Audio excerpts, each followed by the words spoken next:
Hello दोस्तों, मेरा नाम है सुमित राठी और आप सभी मेरे साथ हैं दोस्तों इंडिया के नंबर वन स्टडी चैनल जिसका नाम है Unacademy, number one study platform जिसका नाम है अनअकैडमी। गाइज, आज सभी के साथ एक टॉपिक में डिस्कस करने वाला हूं, that is Glasgow climate meet के बारे में। दोस्तों बहुत डिस्कशन में है, ठीक है, क्योंकि अभी आपको पता है मीटिंग अभी होने वाली है, मतलब ऑलमोस्ट आपका स्टार्ट हो गई है, मान के चलो, ठीक है। ये इस बार यूके के अंदर होगी। यूके के अंदर एक जगह है जिसका नाम है ग्लासगो, इसको हम बोल रहे हैं COP26 की मीटिंग, COP26 की बैठक बोल रहे हैं। अच्छा, इसमें आज का जो मुद्दा है, मैं आपको इस बात पे जोर दिलवाऊंगा कि क्यों इंडिया को नेट जीरो जो चीज़ है उसको रूल आउट नहीं करना चाहिए। देखो, मेरे पिछले लेक्चर्स में मैंने बताया कि COP26 में किस प्रकार से भारत पर दबाव बनाया जाएगा, इंडिया पे क्या किया जाएगा दोस्तों, आपका प्रेशर क्रिएट किया जाएगा कि India should commit net zero. देखो, हर देश ने कर दिया, यूएसए ने कर दिया, चाइना ने कर दिया दोस्तों, यूरोपियन यूनियन ने कर दिया, ऑस्ट्रेलिया ने मतलब सब लोगों ने देशों ने कर दिया। India is the third largest committer emitter, हम थर्ड लार्जेस्ट एमिटर हैं। बट भारत ने अभी तक ये कमिट नहीं किया कि कब तक हम नेट जीरो चले जाएंगे। अभी नेट जीरो क्या है अभी बताऊंगा, वैसे ऑलरेडी एक बार हम डिस्कस भी कर चुके हैं। ग्लासगो क्लाइमेट समिट जिसको हम बोल रहे हैं COP26, ये क्या है ये भी मैं आपको बताऊंगा। अभी आज के टॉपिक की जो कंसर्न रहेगी कि इंडिया को क्यों नहीं नेट जीरो को रूल आउट करना चाहिए। मतलब हम अभी तक अगर मैं बात करूं तो मेरे हर लेक्चर में आप सुनते हो कि भारत को नेट जीरो से परहेज करना चाहिए, बट आज मैं ये बताऊंगा कि क्यों भारत को नेट जीरो से परहेज नहीं करना चाहिए। मतलब नेट जीरो के अलावा क्या डिमांड है जो भारत रख सकता है। वैसे भारत के प्रधानमंत्री नरेंद्र मोदी बहुत ही डिप्लोमेटिक आदमी है, ठीक है, वो कुछ अलग ही करेंगे, आप देख सकते हो। जैसे अभी डिमांड उठ रही है दोस्तों, one grid one one world one world, अभी बात हो रही है, ठीक है, आज की न्यूज़पेपर में ना, one world one sun and one grid, ठीक है। सो इसकी आज यहाँ पे बात हो रही है। तो ये अब बात जो चल रही है, उसके बाद में देखो नेशनल सोलर अलायंस की, इंटरनेशनल सोलर अलायंस की उन्होंने बात कर दी, ठीक है। तो वो करेंगे, वो क्या, वो तो अलग बात है, बट हाँ ऑब्वियस सी बात है दोस्तों, इंडिया को बिल्कुल आउटराइटली नेट जीरो कमिटमेंट्स को रिजेक्ट नहीं करना चाहिए, ठीक है। ऐसा नहीं कि बिल्कुल ही कह दे कि ना ना भाई हम नहीं करते, जो करना है कर लो। So India should not rule out the net zero commitment outrightly, हमें बिल्कुल उसको रिजेक्ट नहीं करना चाहिए। तो ये इस टॉपिक का हमारा क्या होगा दोस्तों, ये इस टॉपिक का हमारा मुद्दा होगा। ये बात आपको क्लियर है सभी बच्चों को? कमेंट बॉक्स में ओके की रिपोर्ट आपको लिख देनी है, ठीक है। चलिए दोस्तों, आगे मैं बताऊंगा आपको दोस्तों। तो आगे बढ़ने से पहले I would like to tell you that कि 2021 में दोस्तों आप सभी के लिए, आप सभी के प्यार से, आप सभी के विश्वास से यार, मैंने 4 चैनल शुरू किए थे। Geography 101, UPSC 101, current affair 101, NCERT 101, ये चारों चैनल सक्सेसफुली जो है, जो अब चल रहे हैं, और आप लोगों ने बहुत प्यार, सपोर्ट और सम्मान दिया है। मैं आपसे रिक्वेस्ट करूंगा, उम्मीद करूंगा गाइज इस प्रकार का प्यार और जो आपका सपोर्ट है कृपया वो बनाए रखें। साथ ही साथ मैं आपको बता दूं दोस्तों, ये मेरे और मेरी टीम के साथ में अगर आप जुड़ना चाहते हैं तो guys please subscribe all these channels, इनको सब्सक्राइब कर लीजिए। आप मेरे साथ अनअकैडमी ऐप पे भी जुड़ सकते हैं, मैं ऐप पे भी हूं, और इसके लिए आपको कुछ नहीं करना, you just have to follow me with the name Sumit Kumar. आप सुमित कुमार के नाम से मुझे क्या कर लो दोस्तों, फॉलो कर लो। इसके बाद कोई भी क्विज होगी, कोई भी स्पेशल क्लास होगी और कोई भी प्लस कोर्स होगा, आपको नोटिफिकेशन मिल जाएगा। जो बच्चे मेरे साथ प्लस कोर्स में जुड़ना चाहते हैं, जैसे अभी मेरा एनसीईआरटी का कोर्स आ रहा है, डिटेल कोर्स प्लस के ऊपर में आ रहा है, जैसे मेरा अभी ज्योग्राफी ऑप्शनल का कोर्स आ रहा है, ठीक है, अभी मैं ज्योग्राफी ऑप्शनल लेके आ रहा हूँ आप लोगों के लिए। तो ये जो कोर्सेज है ना दोस्तों मेरे, आप इन कोर्सेज में मेरे साथ कनेक्ट कर सकते हो। बस इसके लिए आपको कोड यूज करना है क्या दोस्तों, सुमित10, ठीक है। You just have to use the code सुमित10, सुमित10 कोड आप यूज करोगे, you will get 10% instant off, आपको 10% का डिस्काउंट भी मिलेगा। एंड साथ ही साथ में दोस्तों मेरी मेंटरशिप भी आपके साथ में रहेगी। ये अनअकैडमी के टॉप जो हैं टॉपर्स हैं दोस्तों, इस बार के अनअकैडमी के लर्नर्स थे जिन्होंने बहुत अच्छा काम किया है, और इस बार उनकी फ़ोटो जो है यहाँ पे लग गई है दोस्तों। बहुत जल्दी आपकी भी फ़ोटो यहाँ पे लगेगी, परंतु उसके लिए आपको भी थोड़ी सी मेहनत तो दोस्तों करनी पड़ेगी ना। ऑल इंडिया रैंक 2 जागृति अवस्थी अनअकैडमी की लर्नर रही हैं। All India rank 10 Satyam Gandhi, all India rank 9 Apala Mishra, all India rank जो है 13 गौरव बुधानिया, ठीक है। आप देख सकते हो ये सारे के सारे जो हैं ये अनअकैडमी के टॉपर्स रहे हैं, अनअकैडमी के लर्नर्स रहे हैं। बहुत जल्दी मुझे लगता है अगली बार आपका भी यहाँ पे नाम आएगा। रैंक्स इन द टॉप 50 में दोस्तों, these are the top 50 rankers, ये टॉप 50 रैंकर्स हैं हमारे। 7 in the top 20, 15 in top 50 and 170 plus learners, they have cracked this examination दोस्तों। आज का जो टॉपिक है basically it is related to GS paper 3, आपका जीएस पेपर 3 से संबंधित है। देखो मैंने क्या टॉपिक बताया दोस्तों, मैं आपसे बात कर रहा हूँ व्हाट आई एम टॉकिंग, मैं बात कर रहा हूँ ग्लासगो क्लाइमेट मीट और की बात कर रहा हूँ। तो ग्लासगो क्लाइमेट मीट से पहले मुझे तुम्हें कॉप के बारे में बताना पड़ेगा, क्योंकि ये COP26 की तो बैठक है, COP26 की बैठक है। तो मैं थोड़ा सा आपको इतिहास में लेके जाना चाहूँगा, COP26 क्या है।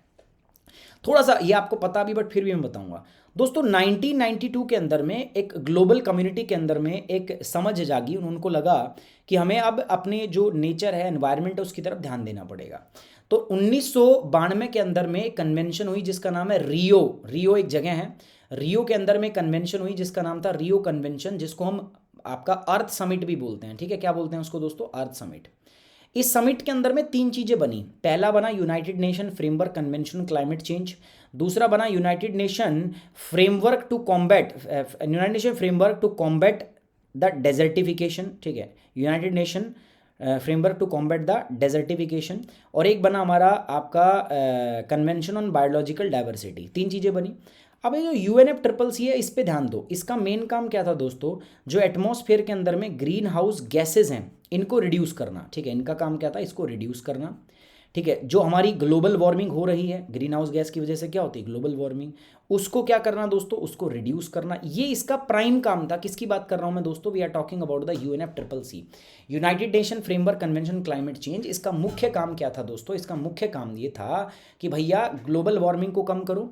ग्लोबल वार्मिंग को आप कब रिड्यूस कर सकते हो? जब आप ग्रीन हाउस गैसेस को क्या कर दोगे दोस्तों? रिड्यूस करोगे। Only then you are able to reduce the global warming, है ना? तो ठीक है, United Nation framework convention climate Change आ गया। अब जिन जिन देशों ने UNFCCC की ये जो ट्रीटी आई थी, इसको साइन किया, बहुत सारे देश थे जो इसके सिग्नेटरी बन गए। अभी जो सिग्नेटरी है, मतलब मैं मान के चल रहा हूँ कि 193 के आसपास है यार, शायद। I am not, may be I am wrong, मुझे एग्जैक्ट याद नहीं है। 192 है, 193, आई एम नॉट रॉन्ग, मतलब मुझे थोड़ा सा आई एम नॉट राइट। ठीक है, मुझे थोड़ा सा डेटा चेक करना पड़ेगा, बट मैं अप्रॉक्सीमेटली बोल रहा हूँ। अभी जो जितने भी देश हैं जो यूनाइटेड नेशन के सिग्नेटरी हैं दोस्तों, ये क्या करते हैं? एनुअल मीटिंग करते हैं। ठीक है, हर साल इनकी बैठक होती है, एनुअल मीटिंग होती है। और ये जो मीटिंग होती है, इसमें सारे देश के रिप्रेजेंटेटिव आते हैं, और इसी मीटिंग को हम बोलते हैं कॉप। कॉप का मतलब है कॉन्फ्रेंस ऑफ पैरिटीज, कि जो party United Nation framework convention climate change के सिग्नेटरीज हैं, वो सारे के सारे इसके अंदर आएंगे और भाग लेंगे। तो उसी को हम बोल रहे हैं कॉन्फ्रेंस ऑफ पैरिटीज, कॉप। क्या बोल रहे हैं उसको दोस्तों? हम उसको हम बोल रहे हैं कॉप। सो ये इनकी एनुअल मीटिंग होती है कॉप की। ठीक है, तो एनुअल मीटिंग आपकी कहाँ पे होती है दोस्तों? दुनिया के अलग अलग हिस्सों के अंदर। अभी ये एनुअल मीटिंग जो है, ये 26वीं बार हो रही है। ठीक है, अभी तक 25 मीटिंग हो चुकी है। This is the 26th meeting. कुछ मीटिंग बहुत खास होती है, जैसे COP21 की मीटिंग हमें आज तक याद है, क्योंकि यहाँ पर एक समझौता हुआ था जिसको हम बोलते हैं पेरिस डील। इस पेरिस डील के अंदर में हमने कुछ आपके क्लाइमेट टारगेट को अपनाया था। ठीक है, हमारे कुछ क्लाइमेट्स के गोल थे, जो मैंने बताया था कि 1.5 से लेकर 2 डिग्री के बीच में सेंटीग्रेड के अंदर में हमें टेम्परेचर राइज को रोकना है ना? अब बस उसको पर्याप्त मात्रा, उसको अचीव करने के लिए दोस्तों जो हम काम कर रहे हैं, उसकी बात हम करेंगे। तो ऐसे ही COP26 भी एक हिस्टोरिक जो है अपने आप में एक कन्वेंशन, अभी जो मीटिंग है होने वाली है, बिकॉज यहाँ पर भी दोस्तों नेट जीरो एक नया कॉन्सेप्ट है, इसकी बात हो रही है। अभी इससे जस्ट पहले आपको पता है दोस्तों, IPCC की रिपोर्ट आई है। ठीक है, international panel, inter governmental panel on the climate change. तो अभी नेट जीरो की बात होने वाली है। तो अभी तक 25वीं मीटिंग हो चुकी है कॉप की, 26वीं मीटिंग है जो ग्लासगो के अंदर होने वाली है। सो बेसिकली ये कॉप की 26वीं बैठक है जो ग्लासगो UK के अंदर हो रही है। और इसके अंदर में मेन जो थीम रहने वाला है दोस्तों, 2-4 थीम रहेंगे इसमें।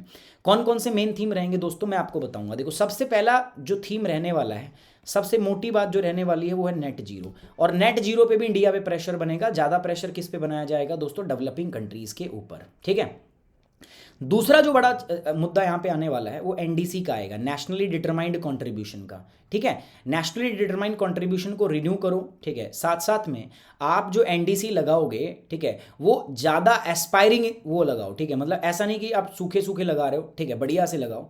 आप न्यू टेक्नोलॉजी पे बात करोगे दोस्तों। ठीक है, आप न्यू एमिशन रिडक्शन के ऊपर में बात करोगे, कितना एमिशन जो है वो रिड्यूस होना चाहिए। ठीक है, रिडक्शन होना चाहिए। आप क्लीन टेक्नोलॉजी के ऊपर बात करोगे, आप ग्रीन टेक्नोलॉजी के ऊपर बात करोगे। तो ये सारी बातें अभी हम करने वाले हैं। ठीक है, आप बात करोगे कैसे आपको फॉसिल फ्यूल का रिडक्शन करना है। ठीक है, कि कम से कम आप फॉसिल फ्यूल इस्तेमाल करो। तो इन सारे मुद्दों पे बात होगी, बट ज़्यादा ध्यान होगा नेट जीरो के ऊपर और नेशनल आपका डिटरमाइंड कंट्रीब्यूशन के ऊपर। ठीक है, इनके ऊपर ज़्यादा ध्यान आपका रहने वाला है इस बैठक के अंदर। कौन सी बैठक में? COP नंबर 26 की बैठक के अंदर। ये बात अपने को समझ में आ गई, हाँ या नहीं आ गई? जल्दी बताओ कमेंट बॉक्स में, ओके की रिपोर्ट बताओ जल्दी से। अभी सब समझा दूंगा, किसका किस पे इफेक्ट पड़ेगा, सब समझ में आ जाएगा। बस अब ये बताओ, ये यहाँ तक क्लियर है? चलो आगे बढ़ते हैं। अगली बात इसमें किसकी करते हैं दोस्तों, अब बात करते हैं सर, ये तो बातें होंगी, ठीक है सर, ये बातें होंगी। अब मैं आपको बता देता हूं कि सर ये जो नेट जीरो आप बार बार बोल रहे हो, व्हाट इज दिस, ठीक है, नेट जीरो। देखो मैं नेट जीरो की बात करता हूं। देखो कार्बन डाइऑक्साइड जो है basically it is a what, it is a green house gas, ये ग्रीन हाउस गैस है। अब किसी भी गैस की दो चीजें होती हैं, देखो एक तो उसका सोर्स, सोर्स मतलब जो उसकी उत्पत्ति है वो, और एक होता है जो उसका दोस्तों सिंक होता है, ठीक है। सिंक का मतलब जो उसको एब्जॉर्ब कर ले, स्टोर करे, ठीक है, मैं कह सकता हूँ स्टोर करे या एब्जॉर्ब कर ले, ठीक है, ऐसा कुछ।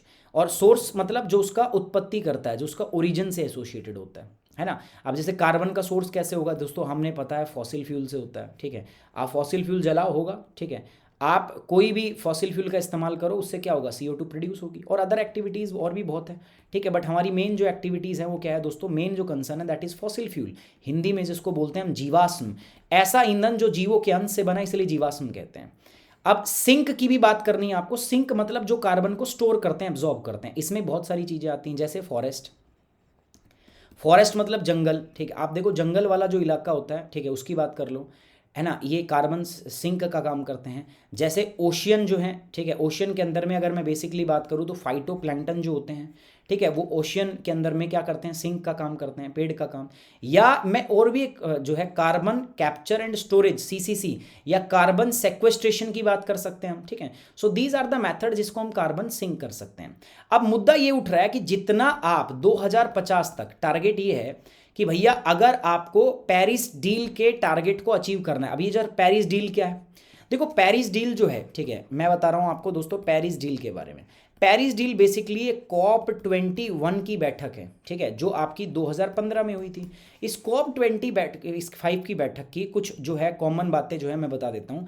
एक बात तो थी इसकी नेशनली डिटरमाइंड कॉन्ट्रीब्यूशन, की हर देश को अपना कॉन्ट्रीब्यूशन देना है, ठीक है, क्लाइमेट चेंज को रोकने के लिए अपनी श्रद्धा से आप दे दो। कॉमन बट डिफरेंशिएटेड रिस्पॉन्सिबिलिटी की यहां पर बात हुई थी कि देखो क्लाइमेट चेंज को रोकना सबकी जिम्मेदारी है, बट इसमें सबकी श्रद्धा अलग अलग होगी, मतलब अलग अलग योगदान होगा, क्योंकि हिस्टोरिकली जो एमिटर्स हैं वो कौन है दोस्तों, वेस्टर्न कंट्रीज, डेवलप्ड कंट्रीज, तो उनको ज़्यादा योगदान देना चाहिए, ठीक है। यहाँ पे इसकी बात हुई थी। साथ साथ में दोस्तों यहाँ पर एक क्लाइमेट गोल रखा गया था हमारा।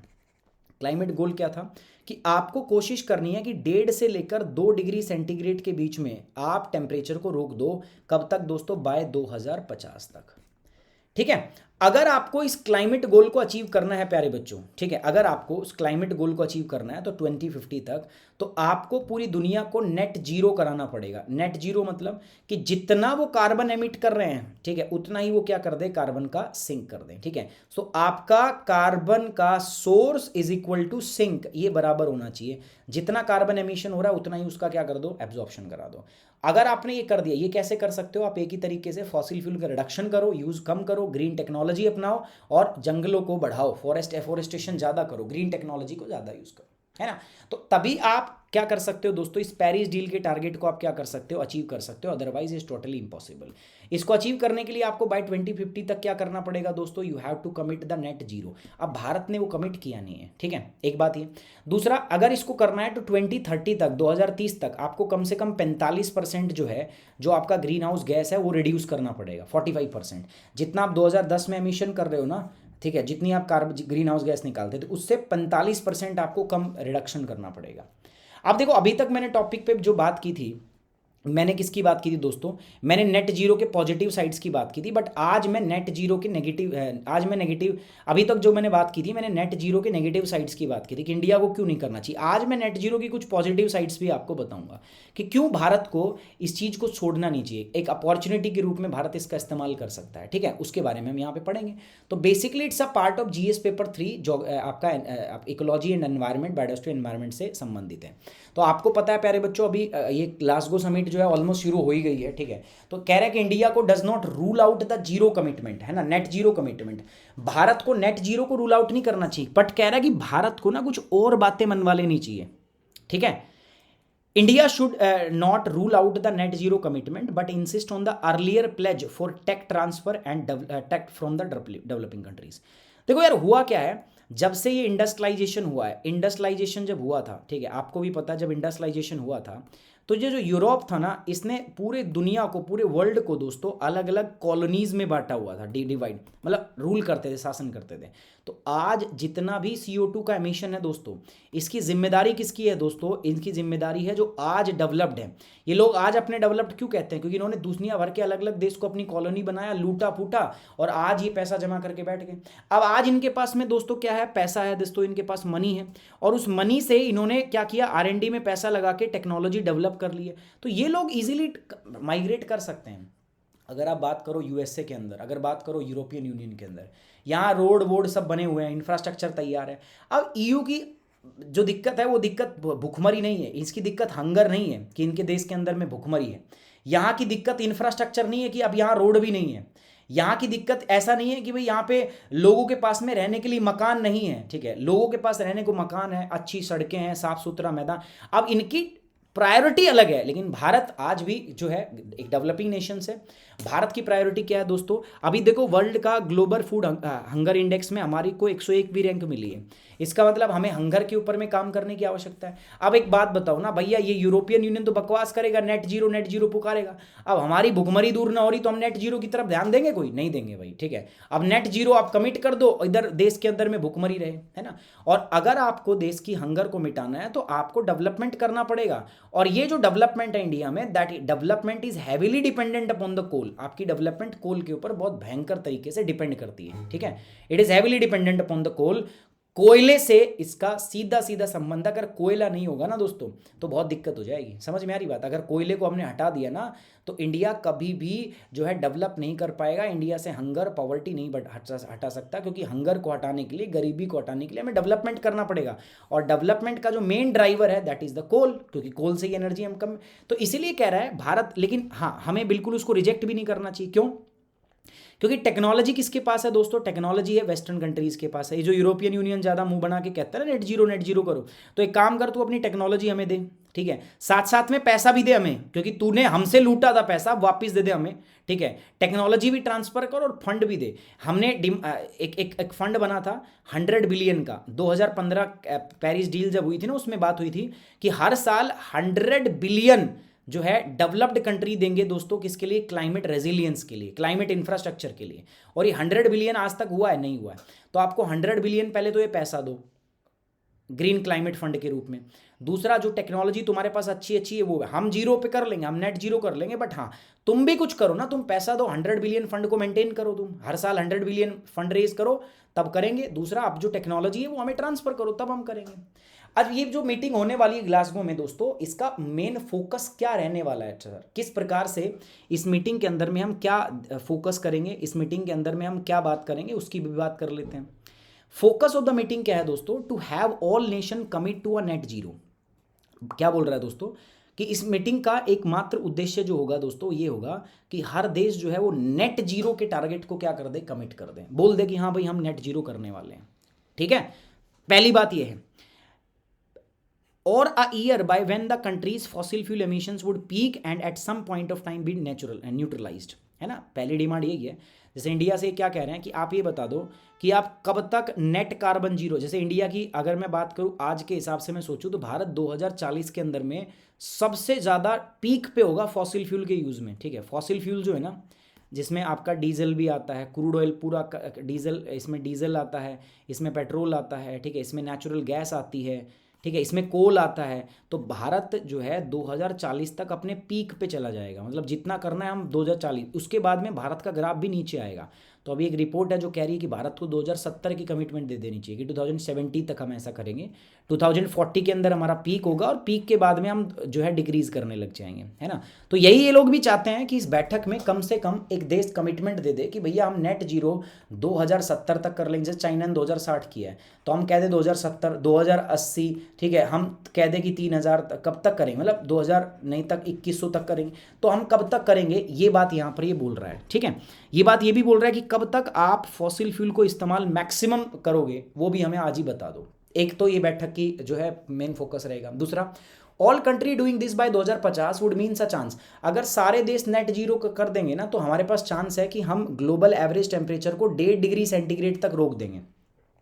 हमने कहा है ना कि 1750 जब से इंडस्ट्रियलाइजेशन शुरू हुआ है तब से क्लाइमेट चेंज हो रहा है, तब से ग्लोबल वार्मिंग हो रही है और तापमान, एवरेज तापमान लगातार बढ़ रहा है। तो हमें उस तापमान को अगर 1.5 डिग्री सेंटीग्रेड तक रोकना है, तो अगर आज सब बोल देंगे कि हम 2050 तक नेट जीरो पे चले जाएंगे, तो हमारे पास एक पॉसिबिलिटी है दोस्तों कि हम जो अपना तापमान, जो क्लाइमेट गोल है, हम उसको अचीव कर लेंगे। ठीक है। इसके अलावा provide emission falls to around 45% of 2010, हमें 2030 तक क्या करना पड़ेगा, अपने एमिशन को 45%, जितना हम 2010 में एमिट कर रहे थे उसको 45% रिड्यूस करना पड़ेगा। हमें फॉसिल फ्यूल के अंदर में जीवाश्म ईंधन के उपयोग में गहरी कटौती करनी पड़ेगी हमें, तभी अचीव करेंगे। This could affect the development trajectory of India and other developing nation. दोस्तों इससे भारत और अन्य जो विकासशील देश है ना, उनका जो विकास पथ है ये उसको काफी भारी मात्रा में प्रभावित कर सकता है। ठीक है, ये भारत और अन्य विकासशील देशों के विकास पथ को क्या कर सकता है प्यारे बच्चों, प्रभावित कर सकता है। अब इंडिया का स्टैंड क्या है, भारत क्या कह रहा है दोस्तों, मैंने आपको पहले ही बताया इंडिया का स्टैंड क्या है। भारत बोल रहा है हम गरीब हैं भाई, हम नेट जीरो की प्लेज कैसे कर सकते हैं। ठीक है, लेकिन ये कह रहा है कि India should not rule out the net zero possibility of net zero, agreeing to the possibility of net zero as entirely. India hasn't entirely ruled out the possibility, और हमारी गवर्नमेंट ने ऐसा कुछ कहा भी नहीं है कि हम बिल्कुल करेंगे ही नहीं। तो भारत का स्टैंड क्या है नेट जीरो पे, भारत का भी कोई भी स्टैंड नहीं है, भारत कुछ भी नहीं बोल रहा। लेकिन हाँ ऑब्वियस सी बात है, अगर आप हमसे चाहते हो कुछ तो बदले में आपको भी हमें कुछ देना पड़ेगा। ठीक है, सो अगर ये लोग हमसे चाहते हैं कि हम नेट जीरो करें, तो दोस्तों इनको भी क्या करना पड़ेगा, इनको भैया हमें फंड देना पड़ेगा। ठीक है, इनको हमें टेक्नोलॉजी देनी पड़ेगी। आज जैसे इंडिया के अंदर में हम इलेक्ट्रिक कार की बात करते हैं, तो अब इंडिया में इलेक्ट्रिक कार नेसेंट स्टेज पे है बहुत। ठीक है, लेकिन अमेरिका में देखो टेस्ला कैसे चल रहा है, वो लोग सोलर पावर से वो बनाने वाले हैं अभी फटाफट से। तो हमें वो टेक्नोलॉजी दे दो ना तुम। अरे तुम कहते हो बिजली की कार लेके आओ, हम तो भाई सोलर की ले आएंगे। ठीक है, लेकिन हमें क्या करो, एटलीस्ट वो टेक्नोलॉजी तो ट्रांसफर करो जो तुम्हारे पास है। ठीक है, तो इंडिया कह रहा है कि हम, इंडिया कभी कुछ बोल ही नहीं रहा है। ठीक है, अब देखते हैं जो है क्या इसके अंदर बातचीत होती है, इंडिया की तरफ से जो डिप्लोमेट्स होते हैं वो क्या बात करते हैं। अभी इंडिया के अंदर में एक थिंक टैंक है, ठीक है, जो क्लाइमेट के ऊपर में रिसर्च करता है, इसका नाम है council for energy environment and water projects. ठीक है, for India to achieve a net zero target by 2070, इसने कहा है कि भारत जो है 2070 तक कमिटमेंट कर सकता है। ठीक है, भारत कह देगा कि 2070 तक हम ही कर लेंगे, कमिटमेंट दे सकता है। Usages of coal specially for the power generation would need to be peak by 2040, ये बोला गया है कि भारत जो है कम से कम 2040 तक तो हम मैक्सिमम कोयले का इस्तेमाल करेंगे, मतलब 2040 तक हम पीक पे होंगे। ठीक है, अपनी पीक पे होंगे, मतलब सबसे ज़्यादा हम कोल का इस्तेमाल यहाँ पे कर रहे होंगे, कब, 2040 के अंदर, है ना। और उसके बाद में 2040 के बाद में 2060, इसके बाद में हम ड्रॉप कर जाएंगे। ठीक है, हमारा डिक्रीज आ जाएगा, और आप ये मान लो 2060 तक हमारा जो कोल है लगभग 99% तक ड्रॉप हो सकता है, ऐसा इस थिंक टैंक का मानना है। सरकार ने नहीं बोला, इस थिंक टैंक ने बोला है कि India can commit the zero, net zero bye 2070, Bharat जो है 2070 तक कर सकता है। क्योंकि जिस हिसाब से अब इंडिया चल रहा है, तो इनका मानना है कि 2040 तक हम कोल के यूज पीक पे होंगे। ठीक है, जब हम सबसे ज़्यादा मात्रा में कोल यूज़ कर रहे होंगे, या मैं कह सकता हूँ जब हम फॉसिल फ्यूल यूज़ कर रहे होंगे, so we will be peak by the 2040 के से लेकर 2040 से लेकर 2060 तक जो हमारा फॉसिल फ्यूल है वो लगभग कह रहा है 99% क्या हो जाएगा, डिग्रीज। आप देख लो ना यार, इंडिया में अभी भी देखो, वैसे तो सरकार पेट्रोल डीजल के दाम घटा ही नहीं रही है, पहली बात तो ये, ठीक है, डिक्रीज कर नहीं रही है। तो आजकल लोग ज़्यादा सीएनजी पे जाने लग गए हैं। सीएनजी भी महंगी हो रही है, ये भी कॉस्टली हो रही है, क्योंकि ये भी तो ग्रीन वो है, फॉसिल फ्यूल है। तो अब दोस्तों ये भी महंगा हो जाएगा धीरे धीरे, तो फिर क्या होगा, देश के अंदर में कौन सी गाड़ी आ जाएंगी दोस्तों, इलेक्ट्रिक व्हीकल। सो अब धीरे धीरे ना इलेक्ट्रिक व्हीकल ही आएंगे। ठीक है, आप देख लो बहुत सारी कंपनियां हैं, जैसे मैं बात करूँ एमजी ने कभी निकाली गाड़ियाँ निकाल दी, एक टाटा ने भी अपनी नेक्सॉन निकाली, बट इंडियन मैन्युफैक्चर को सामने आना चाहिए, और उनको ज़्यादा ज़्यादा गाड़ियाँ। आप देखो एमजी चाइना की कंपनी है, ठीक है, टाटा की एकमात्र कंपनी है जिसकी एकमात्र गाड़ी दैट इज नेक्सॉन। ठीक है, और इंडिया के अंदर में तो बस यही है कि इनको टेक्नोलॉजी देनी चाहिए, और इंडियन ब्रांड्स को इन टेक्नोलॉजी के साथ में अपने अपने प्रोडक्ट्स के साथ में आगे आना चाहिए। ठीक है, usages of coal specially for power generation, ये मैंने बता ही दिया। ठीक है, ये हमारा अंदाजा है, हमारा नहीं, इस थिंक टैंक का अंदाजा है। ओके,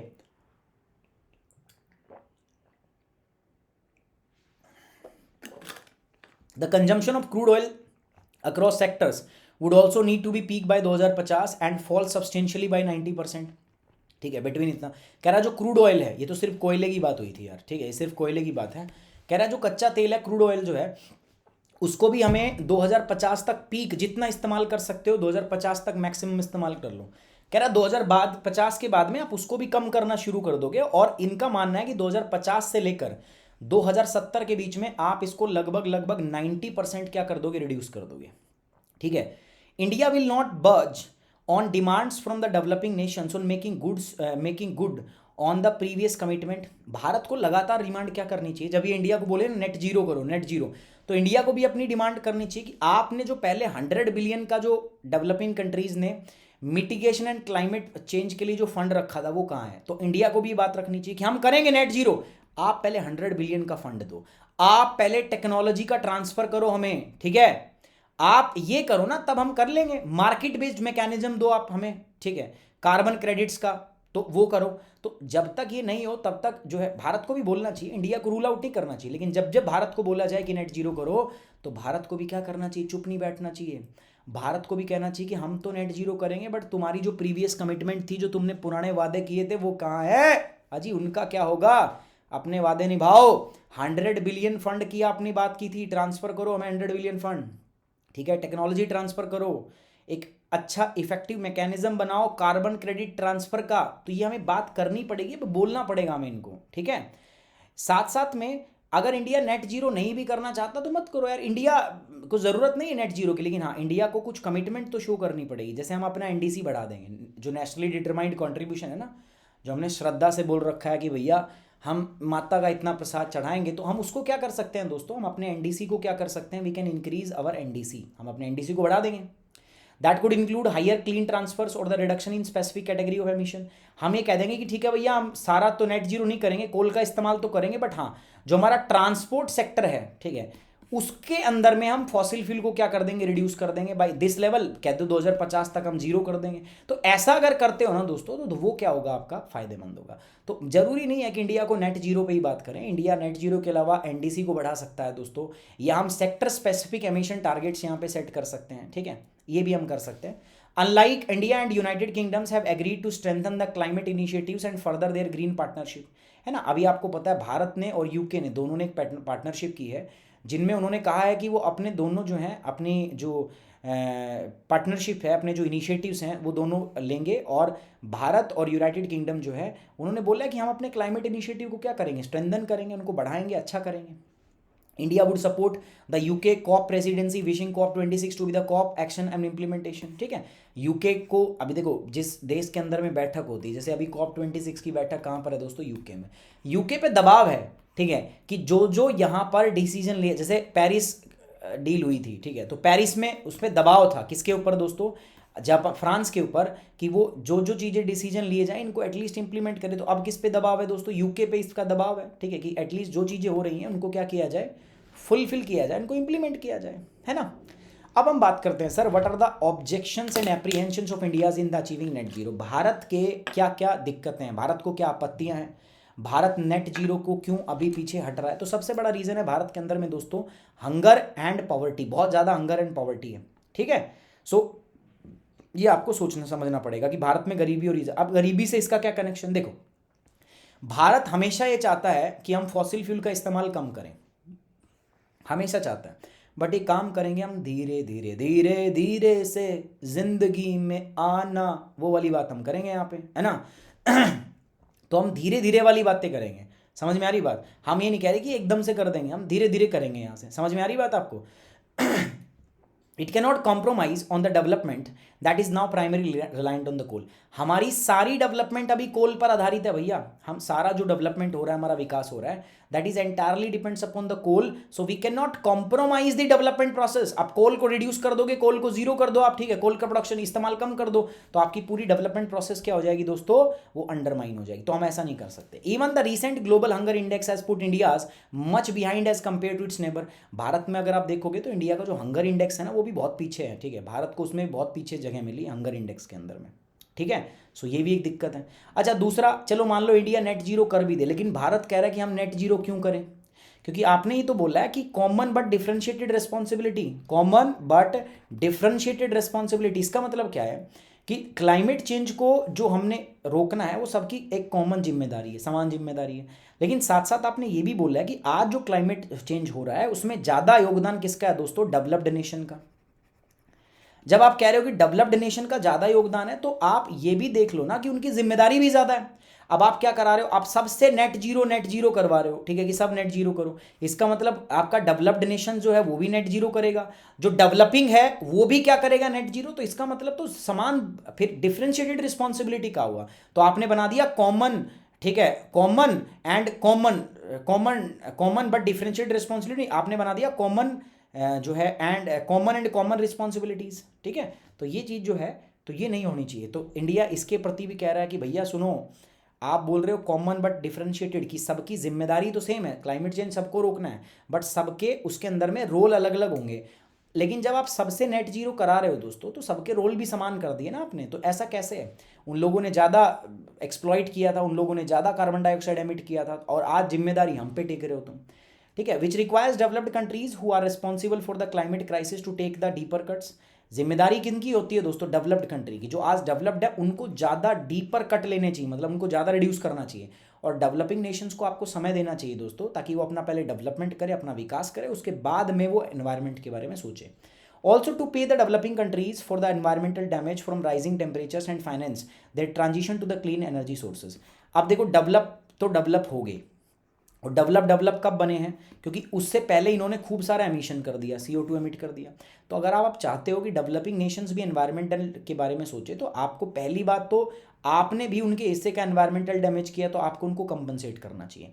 मतलब जितना डेवलपिंग नेशंस को भी एनवायरमेंट डैमेज करना था, वो भी डेवलप नेशन ने पहले ही कर दिया। तो पहले तो आपको उनको कंपनसेशन देना चाहिए। जो तापमान बढ़ रहा है इंडिया में, कितने सारे देखो फ्लड आ रही हैं, कितनी सारी बाढ़ आ रही है, कितना सारा एक्सट्रीम क्लाइमेटिक इवेंट हो रहे हैं, ठीक है, इसमें कितने लोगों की जान है, कितनी इकोनॉमी लॉस हो रहा है। तो इन सब के लिए, ठीक है, एक तो आपको इंडिया को कंपनसेशन देना चाहिए, और दूसरा आप इंडिया को बोल रहे हो कि आप क्लीन एनर्जी की तरफ जाओ, तो आपको उस क्लीन एनर्जी के लिए आपको भारत को टेक्नोलॉजी का ट्रांसफर भी करना पड़ेगा। तो ये दोनों चीज़ होनी चाहिए, है ना। नेट जीरो क्या है, मैं आपको पहले ही बता चुका हूँ, ठीक है। व्हाट इज नेट जीरो, इसको हम कार्बन न्यूट्रलिटी कहते हैं। इसका मतलब ये बिल्कुल भी नहीं है कि भैया आप बिल्कुल CO2 का एमिशन बंद कर दो, नहीं। जितना आप एमिट करते हो उतना आप क्या कर लो दोस्तों, एब्जॉर्ब कर लो। अभी एब्जॉर्प्शन और रिमूवल कैसे होता है मैं बता ही चुका हूँ। It is a state in which a country emissions are compensated by absorptions and removal of the greenhouse gases from the atmosphere same amount. It does not mean the country would bring down its emission. इसका मतलब ये नहीं है कि किसी भी देश को अपने उत्सर्जन को शून्य पर लाना है, नहीं, है ना, ऐसा बिल्कुल भी नहीं है, ठीक है, ऐसा बिल्कुल भी नहीं होगा दोस्तों यहाँ पर, ठीक है। बट हाँ, जितना आप एनवायरनमेंट में आप एमिट कर रहे हो, उतना ही आपको एनवायरनमेंट से कार्बन डाइऑक्साइड को हटाना भी पड़ेगा, ठीक है। Absorption of the emissions can be increase. अब एब्जॉर्प्शन को कैसे हटा सकते हो, आप कार्बन सिंक कर सकते हो, फॉरेस्ट लगा लो भाई, आप एटमॉस्फेयर से गैस हटा दो कार्बन कैप्चर एंड स्टोरेज के माध्यम से, CCS मैंने बताया था आपको, ठीक है, ऐसे कर सकते हो आप। अब हम बात कर रहे हैं दोस्तों, why there is a call of net zero. Sir ये अचानक से ऐसा क्या, एकदम सब में कौन सी आत्मा आ गई, सब लोग net zero net zero net zero कर रहे हैं। इससे पहले तो ये लोग नहीं कर रहे थे अभी अचानक से क्या हो गया। तो अभी अचानक से ना भाई साहब, यहाँ पे क्या हुआ है, कैंपेन स्टार्ट हुआ है। मैंने आपको बोला था ना कि हमारे कुछ क्लाइमेट गोल है ना, बताया था हमारे ना कुछ क्लाइमेट गोल है, और इन क्लाइमेट गोल को हमें अचीव करना है, ठीक है। इन क्लाइमेट गोल को अचीव करना है। क्लाइमेट गोल क्या है कि जो 1750 के अंदर में जो एवरेज टेम्परेचर था हमारा, वो बढ़ रहा है, वो इंक्रीज कर रहा है, और उस बढ़े हुए टेम्परेचर को हमें 1.5 से लेकर 2 डिग्री के बीच में रोकना है। सर वाई 1.5 से 2, क्योंकि इससे नीचे अगर ऊपर हो गया तो सारे के सारे ग्लेशियर पिघल जाएंगे, ठीक है, बाढ़, ठीक है, बहुत ज़्यादा आ जाएगी, सूखा बहुत ज़्यादा पड़ेगा, रेनफॉल का पैटर्न चेंज हो जाएगा, मौसम जो है वो मतलब बहुत सारी दिक्कतें हो जाएंगी। तो इसीलिए अगर हमें इस टारगेट को अचीव करना है तो हमें ये करना पड़ेगा, हर देश को 2050 तक नेट जीरो के गोल को अचीव करना पड़ेगा, इफ़ अगर आप चाहते हो कि ऐसा हो, ठीक है। एक बात, it is being considered as the only way to achieve the Paris agreement target. ये एकमात्र एक तरीका है जिससे आप पेरिस के जो टारगेट को अचीव कर सकते हो, जो पेरिस डील में हुआ था ना, COP21 में अभी बात हुई थी मेरी आपका 2015 में। तो अगर आप उनके टारगेट्स को अचीव करना चाहते हो, दिस इज़ द ओनली वे कि आप नेट जीरो पे चले जाओ। To keep the planet temperatures from rising beyond 2 degree compared to the pre-industrial time, the net zero formulations does not assigns any emission reduction target or any countries, है ना। अब net zero का मतलब ये नहीं कि एक पर्टिकुलर कंट्री को हम जाएंगे कि भैया तू इतना कम करेगा, तू इतना कम करेगा। नेट जीरो का मतलब अपनी श्रद्धा से वो क्या करो कि जितना मेरा एमिशन होगा, ठीक है, जितना मेरा एमिशन होगा उतना ही मैं क्या करूँगा, एटमॉस्फेयर से कार्बन डाइऑक्साइड को हटा दूंगा, ग्रीन हाउस गैसेस को हटा दूंगा। तो ये अप्रोच अभी होनी चाहिए, ठीक है। India transforming to the net zero emission energy system. तो अभी टेरी की एक रिपोर्ट आई है, report release jointly by the TERI and Shell. इन्होंने क्या बोला है दोस्तों, it draws a pathway for domestic energy system towards net zero by 2050 while achieving India sustainable economic development ambitions. इन्होंने एक रिपोर्ट बनाई कि कैसे भारत 2050 तक नेट जीरो को भी अचीव कर सकता है और साथ साथ में सस्टेनेबल इकोनॉमिक डेवलपमेंट भी कर सकता है। अब ये एक हमारे दिमाग में मिथ है कि अगर हम जो है नेट जीरो की तरफ जाएंगे तो मतलब हम अगर एमिशन को रिड्यूस करेंगे, अब हमारे को ऐसा है कि अगर हम एमिशन को रिड्यूस करेंगे तो हमारा ग्रोथ नहीं होगा, डेवलपमेंट नहीं होगा। नहीं, देखो यूके ने, यूनाइटेड किंगडम ने कह रहे हैं कि अपना एमिशन भी डिक्रीज़ किया है, ठीक है, उन्होंने 30% अपना एमिशन रिड्यूस कर दिया, ठीक है, और साथ साथ उनकी इकॉनमी 75% ग्रो होगी। अब ऐसा कैसे? अब एक बात बताओ, ठीक है, अगर आप फॉसिल फ्यूल की टेक्नोलॉजी को कम करोगे तो आप इलेक्ट्रिक टेक्नोलॉजी को लेके आओगे, इलेक्ट्रिक कार लेके आओगे, डीजल की कार बंद करोगे, इलेक्ट्रिक। अब इलेक्ट्रिक के अंदर में पैसा लगेगा तो लोग इलेक्ट्रिक गाड़ियों क्या खरीदेंगे, ज़्यादा खरीदेंगे, तो इकॉनमी में भी क्या होगी, बढ़ोतरी होगी, ज़्यादा एम्प्लॉयमेंट जनरेट होगी, सारी चीज़ें होंगी, ठीक है। तो ऐसा आप मान के चलो। आप बिजली बनाओगे आप सोलर एनर्जी से। अब सोलर एनर्जी से आप बिजली बनाओगे, एक रिन्यूएबल एनर्जी का सोर्स है, तो उसमें कोई खपत ही नहीं है। अब बिजली से एनर्जी बना रहे हो तो ठीक है, उसमें सिर्फ इंस्ट्रूमेंट का ही तो खतरा है सोलर पैनल बनाने का, उसके अलावा कोयला रोज़ रोज़ तो आपको खरीद के सरकार को डालना नहीं पड़ेगा उसके अंदर में। तो वो एक अच्छी चीज़ है, वो एक महत्वपूर्ण बात है जो आपको ध्यान में रखनी पड़ेगी। इंडिया के नेशनल डिटरमाइंड कंट्रीब्यूशन क्या है? इंडिया ने 2015 में कुछ कमिटमेंट्स बताई थी पेरिस डील के अंदर में, वो मैं बताऊंगा। इंडिया दोस्तों दुनिया का तीसरा लार्जेस्ट एमिटर है, तीसरे नंबर पे आते हैं, इंडिया से ऊपर दो ही हैं, एक तो चाइना है, दूसरे नंबर पे यूएस है और तीसरे पे इंडिया। देखो भले ही हम तीसरे पे आते हो बट इंडिया का पर कैपिटा कार्बन एमिशन बहुत कम है। इंडिया का पर कैपिटा मतलब प्रति व्यक्ति कार्बन एमिशन कितना है दोस्तों? 1.96 टन। मतलब भारत के अंदर में एक व्यक्ति 1.96 टन पर्सन पर एनम, एक साल में एक व्यक्ति की एवरेज है 1.96 टन का। यूरोपियन यूनियन में कितना है पता आपको? 8.4 टन। यूनाइटेड स्टेट में कितना? 18 टन एक व्यक्ति एक साल में कर रहा है। कहाँ 18 और कहाँ 1.96? आप सोच रहे हो फर्क है कि नहीं है? तो अब देख लो, फिर भी इंडिया का तो बहुत कम है यार, पर कैपिटा हमारा बहुत कम है, इन लोगों का पर कैपिटा बहुत ज़्यादा है, ठीक है।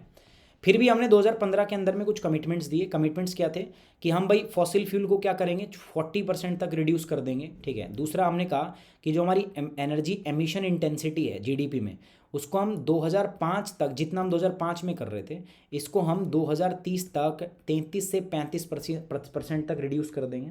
हम कार्बन सिंक क्रिएट करेंगे 2.5 से लेके 3 billion ton of CO2 equivalent का, ठीक है।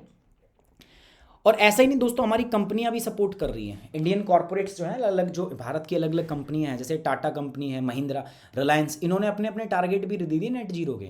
महिंद्रा ने बोल दिया कि वो 2040 तक नेट जीरो हो जाएगा, मतलब कोई किसी प्रकार जितना कार्बन एमिट करेगा उतना एब्जॉर्ब करेगा। रिलायंस ने बोल दिया कि वो नेट जीरो हो जाएगा 2035 तक, ठीक है। टाटा ग्रुप को तो अवार्ड भी मिला है दोस्तों सस्टेनेबिलिटी का, the Tata group winning award on the sustainability, है ना। तो ये सब चीज़ है। Why should India commit to the net zero? अब मैं बात करूंगा क्यों वो चीज़ें हैं जो भारत को नेट जीरो कमिट करना चाहिए। मैंने एक रिपोर्ट बताया था, India is the 7th vulnerable country दोस्तों। भारत 7वां वल्नरेबल कंट्री है, ठीक है, जो क्लाइमेट चेंज से प्रभावित होगा। अगर क्लाइमेट चेंज होता है तो भारत के अंदर में बहुत सारी घटनाएं होंगी दोस्तों जो क्लाइमेट से रिलेटेड होंगी, उसके चेंज से रिलेटेड होंगी। तो इसीलिए भारत के भी इंटरेस्ट में है कि हम क्या करें, क्लाइमेट जो है वो अचीव कर दें, ठीक है। It is most vulnerable countries, है ना, 7वें नंबर पे आते हैं। तो अगर हम ऐसा करेंगे तो भारत को भी क्या होगा दोस्तों, फ़ायदा होगा। दूसरा, इंडिया यार आज के टाइम पे एक राइजिंग पावर है, ठीक है। हम UN के अंदर में परमानेंट सीट को मांग रहे हैं, कह रहे हैं हम परमानेंट सीट दो। तो अब एक बात बताओ, आप एक राइजिंग पावर हो, आप एक ग्लोबल पावर बनना चाहते हो, और ऐसी प्रोसेस के अंदर में अगर आप योगदान नहीं दोगे तो भारत की डिप्लोमेसी के ऊपर वो एक ड्रैग लग जाएगा, ठीक है, भारत की कूटनीति पर एक दबाव पड़ेगा। सो इंडिया अगर ऐसा नहीं करता है, अगर इंडिया रिलेक्टेंस शो करता है कि हम नहीं करेंगे, हम नेट जीरो टारगेट नहीं देंगे, तो इंडिया की डिप्लोमेसी के ऊपर में एक ड्रैग है अपने आप में, ठीक है। तो वो हमें ध्यान में रखना है। अच्छा, इसके इकोनॉमिक इम्प्लीकेशंस भी बहुत हैं दोस्तों, ठीक है। इकोनॉमिक इम्प्लीकेशन जनरली हम सोचते हैं कि जितना हम एमिशन ज़्यादा करेंगे उतनी ही ग्रोथ ज़्यादा होती है। बट ऐसा नहीं है, इसमें एग्जाम्पल दिया है इन्होंने। Negative impacts of climate change, जितना आप एमिशन ज़्यादा करोगे, ग्रोथ तो होती है, ठीक है, डेवलपमेंट तो होता है उससे, लेकिन उतने ही दोस्तों हमारी इकोनॉमी को लॉसेस भी झेलने पड़ते हैं, ठीक है। उतना एमिशन ज़्यादा होता है तो हमारे देश के अंदर में नेचुरल कैलामिटी उतनी हो जाती है, वल्नरेबिलिटी, कहीं बाढ़ आ जाए, कहीं सूखा पड़ जाएगा, तो जितना आपने यहाँ से ग्रोथ किया उतना आपने यहाँ से गवा दिया, ठीक है, वो भी ध्यान रखना पड़ेगा। जैसे इसने यूके का एग्जांपल दिया, यूके ने क्या किया दोस्तों, 1990 के बाद अपना एमिशन 40% घटा दिया है। मतलब जितना वो एमिट करता था ना 1990s में, उसको रिड्यूस करके 40% रिड्यूस कर दिया है। और 40% इसमें रिडक्शन तो किया है, साथ साथ उसकी इकोनॉमी 70% क्या हो गई दोस्तों, इंक्रीज हो गई है, ठीक है। इंडिया में भी चांसेस है, भारत अपनी बिजली सोलर पावर से बना सकता है, इंडिया में सोलर पावर बहुत है और solar power free of cost है, ठीक है। जब सोलर एनर्जी आई थी उस समय इसका रेट बहुत महंगा था, बट आज सोलर एनर्जी 90% सस्ती हो गई है, इंडिया में बहुत सस्ती बिजली हम इससे बना सकते हैं। अब मैं बात करता हूं सर वे अहेड, आगे का रास्ता कैसा होना चाहिए सर। देखो, हमें पहली बात तो इंटरनेशनल कॉपरेशन करने पड़ेंगे, जैसे इंटरनेशनल सोलर अलायंस लेके आए, ऐसी और भी बहुत सारी चीज़ें हमें बनानी पड़ेगी। हमारे जो पॉलिटिकल पार्टीज़ हैं, पॉलिटिकल नेता हैं, लीडर्स हैं, उनके अंदर में एक स्ट्रॉन्ग विल होनी चाहिए। जैसे अभी प्राइम मिनिस्टर हमारे नरेंद्र मोदी, तो वो सोलर एनर्जी को बहुत सीरियसली लेके काम पे लगे हुए हैं, ठीक है। धड़ाधड़ इंडिया के अंदर में सोलर प्रोजेक्ट्स जो हैं बने जा रहे हैं। एनर्जी पॉलिसी बनानी पड़ेगी हमें, कार्बन की मार्केट क्रिएट करनी पड़ेगी, हमें इन लोगों से टेक्नोलॉजी ट्रांसफर्स पे भी काम करना पड़ेगा, इकोनॉमिक रिकवरी पर भी बात करनी होगी, हमें इन्वेस्टमेंट को डीकार्बनाइज करना पड़ेगा। Focus should be on the zero carbon emissions transport, new technology to decarbonise sectors like steel, cement, chemicals, agricultures, ठीक है। इनके अंदर में भी हम बहुत सारा कर सकते हैं, अगर इनको भी हम डीकार्बनाइज करें तो बहुत फायदा होगा। तो ये था टॉपिक दोस्तों कि क्यों भारत को नेट जीरो की तरफ ध्यान देना चाहिए, ठीक है। बाकी दोस्तों आप ध्यान इस पे भी दीजिए कि अपने नए प्लस कोर्स आ रहे हैं दोस्तों, 10 तारीख को आ रहा है, 20 को आ रहा है, तो मैं चाहता हूँ आप फटाफट इन कोर्सेज को एनरोल कर लें। और इनके लिए आपको कुछ नहीं करना दोस्तों, इनके लिए प्लस सब्सक्रिप्शन को ज्वाइन करना है। आप मेरे साथ अगर प्लस सब्सक्रिप्शन में जुड़ना चाहते हैं तो मेरा कोड याद रखना है, मेरा कोड है सुमित10, सुमित10 कोड आप यूज़ करेंगे। आइकॉनिक के लिए भी, प्लस के लिए भी। फ़र्क क्या है देखो, प्लस में लाइव क्लास होती हैं, वीकली टेस्ट होते हैं, स्ट्रक्चर्ड कोर्स, अनलिमिटेड एक्सेस, और आइकॉनिक में पर्सनल गाइडेंस मिलता है। यहाँ अनअकैडमी की तरफ से आपको एक एक्स्ट्रा मेंटर मिलता है। परंतु जब आप सुमित10 कोड लगाते हो ना दोस्तों, तो आप प्लस लो चाहे आइकॉनिक लो, दोनों ही केस में आप मेरे साथ रहोगे। मैं खुद आपको क्या करूँगा दोस्तों, गाइड करूँगा, ठीक है। जिन जिन बच्चों को अनअकैडमी का सब्सक्रिप्शन लेना है, ठीक है, वो डिस्क्रिप्शन बॉक्स में जाएंगे, वहाँ पे एक फॉर्म है, उस फॉर्म को भर देंगे, आपके पास टीम कॉन्टैक्ट आपको कर लेगी। देखो ये जीएस की कोर्स स्ट्रक्चर है हमारा, ये जीएस की फीस है 6 महीने, 1 साल, 2 साल, 3 साल, ठीक है, फीस है। देखो सब पे आप 10% ऑफ कर लोगे जब आप सुमित10 कोड लगाओगे। देखो सब पे 10% ऑफ हो रहा है, तो चाहे प्लस करो चाहे आइकॉनिक, कोड आप लगाओगे सुमित10, सुमित10 से क्या होगा दोस्तों, ये एक्चुअल प्राइस है and you will get 10% of, 10% discount हो गया ना आपका। और साथ साथ में दोस्तों मेरा मेंटरशिप तो रहेगा, ठीक है, चाहे प्लस लो चाहे आइकॉनिक, बस मेरा कोड लगाओ, अपनी रिसिप्ट मुझे सेंड करो, मेरा गाइडेंस आपके साथ में रहेगा, ठीक है। ये ऑप्शनल सब्जेक्ट्स हैं दोस्तों आपके, ठीक है, यहाँ पर भी आपको 10% क्या मिल रहा है, ऑफ मिल रहा है, ठीक है। अभी मैं अगर बात करूँ दोस्तों कॉम्बो सब्सक्रिप्शन, जिसमें जीएस प्लस ऑप्शनल दोनों मिलता है, ठीक है, तो 1 साल का कॉम्बो आपको मिल रहा है 57,000 में। इस पे भी जब आप मेरा कोड लगाओगे तो 10% और ऑफ, मतलब 1 साल का आपको प्राइस पड़ेगा लगभग 52,000 रुपये। इस पे आप लगाओगे लगभग 74,000 लगभग, ठीक है। तो मतलब इन पे भी 10% ऑफ मिल रहा है, आइकॉनिक पे भी, इन पे भी 10% ऑफ जब आप मेरा कोड लगाओगे। मेरा कोड याद रखना है आपको दोस्तों, क्या है, सुमित10। सुमित10 खास है, बाकी आप समझदार हो। साथ साथ में 45,000 रुपये की टेस्ट सीरीज भी अभी आपको फ्री मिल रही है। चलिए, on this note we are ending this session दोस्तों। आई होप आपको पूरा लेक्चर समझ आया होगा। I am ending this session. Thank you very much, take care, bye bye, Jai Hind.